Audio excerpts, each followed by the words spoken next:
చాగంటి కోటేశ్వరరావు గారి మూలాన ఆంధ్ర రాష్ట్రానికి వచ్చిన ప్రయోజనం నేను విమర్శించట్లేదు పెద్ద ఆయన్ని. ఆయన హోదాని, ఆయన ప్రవచనాలని, ఆయన భక్తిశీలతని, ఆయన నడవడికని గౌరవిస్తూనే ఒక రాష్ట్ర ప్రభుత్వం క్యాబినెట్ హోదా ఇచ్చిందంటే ఈ రాష్ట్రానికి మేలు జరగాలి కదా. పోనీ నేర ప్రవృత్తిగా మనం చేయగలుగుతారా?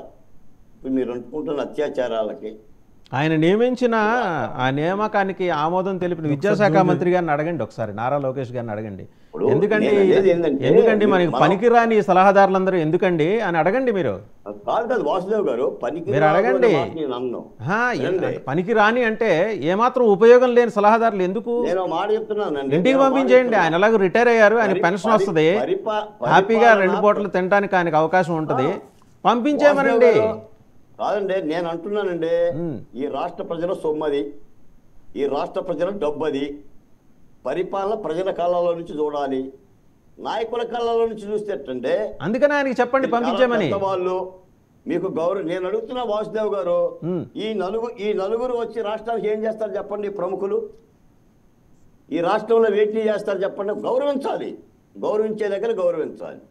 వీళ్ళు ప్రభుత్వ సలహాదారులు అవుతారు. దీనికి ప్రభుత్వానికి ఏం సలహాలు చెప్తారండి వీళ్ళు?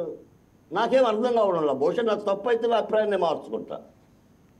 మనం కూడా చాలా ప్రభుత్వాలు చూసాం, చాలామంది ఏలుబడిని మనం చూసాం. అంటే అసలు మనకి ఏం కావాలి? ఇప్పుడు అదిగో నవలోకం వెలసే మన కోసం పాటలు పడితే నవలోకం ఏడుందండి ఆంధ్రప్రదేశ్లో.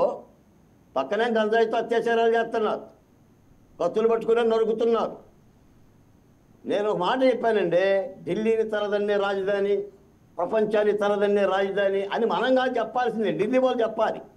ఒరే అమరావతి కడుతున్నారా మనం తరదన్నేది అని, లేదా ప్రపంచం చెప్పాలి.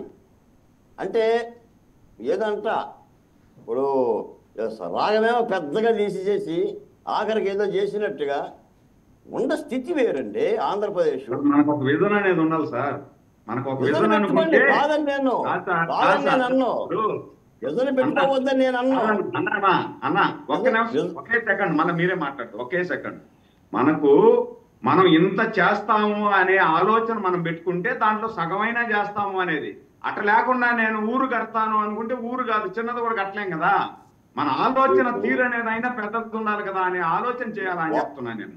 వాసుదేవ్ గారు పప్పును బట్టి పూలు పెట్టాలి, పప్పును బట్టి పూలు పెట్టాలి. విజన్లో వద్దని నేను అన్ను, విజన్లో కలగానండి.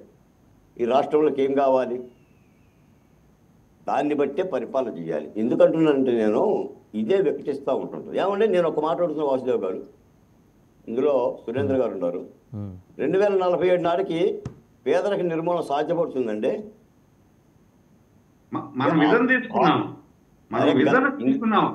మీకు మాట ఏం చెప్పారా?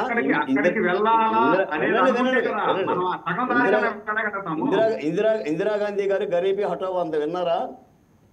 విన్నాను. గరీబీ హఠావో ఉంది. ఎంతకాలం అవుతుంది?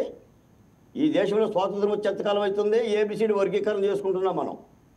ఏమండి మా రిజర్వేషన్లు మాకే పంచుతున్నారు మీరు, ఇంకా రిజర్వేషన్లు ఇస్తున్నారు కాపులకి, మైనార్టీలకి.